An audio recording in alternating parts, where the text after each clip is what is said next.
आज बनवूया झटपट बनणारा तो म्हणजे मसूर डाळचा डोसा. त्याच्या अगोदर आपण चटणी बनवूया. तव्यावरती आपण टोमॅटो, कांदा, हिरव्या मिरच्या, लसणाच्या पाकळ्या आणि मीठ घालून त्याला अगदी झाकण लावून शिजू द्यायचे. छानसं शिजतं तोपर्यंत मसूरची डाळ घ्यायची. 1 वाटी चांगलं धुवून आपण त्याला 10 मिनिटं ठेवून द्यायचे. चटणी बघा इथे आपण जे करणार आहोत त्याचे टमाटे चांगले शिजले की हे मिश्रण बाजूला थंड करत ठेवूया.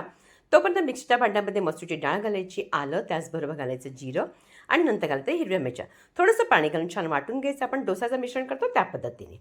त्यात मीठ घालायचं आणि मिक्स करायचं. चटणीचं मिश्रण थंड झालं ते सगळं त्यात घालायचं आणि त्यातनं एक चीजचा क्यूब घाला, मस्त चटणी लागते. आणि त्यानंतर इथे मी मीठ घालायचं नाही मात्र, कारण त्याच्यामध्ये मीठ असतं आणि अगोदरही मीठ घातले. राई, कढीपत्ता आणि सुकी मिरचीची आपण फोडणी द्यायची. त्यानंतर डोसाचं मिश्रण रेडी झालं. तवा गरम करायचा, तेल लावायचं, तेल पासून घ्यायचं, थोडंसं आपण टिश्यूने पुसून घ्यायचं. पळीने आपण हे मिश्रण घालायचं आणि अशा पद्धतीने पसरवायचं. 2 मिनिटं थांबायचं, तेल लावायचं आणि बघा मस्त असा आपला कुरकुरीत असा अगदी झटपट बनणारा मसूर डाळचा डोसा छान असा रेडी झाला आहे.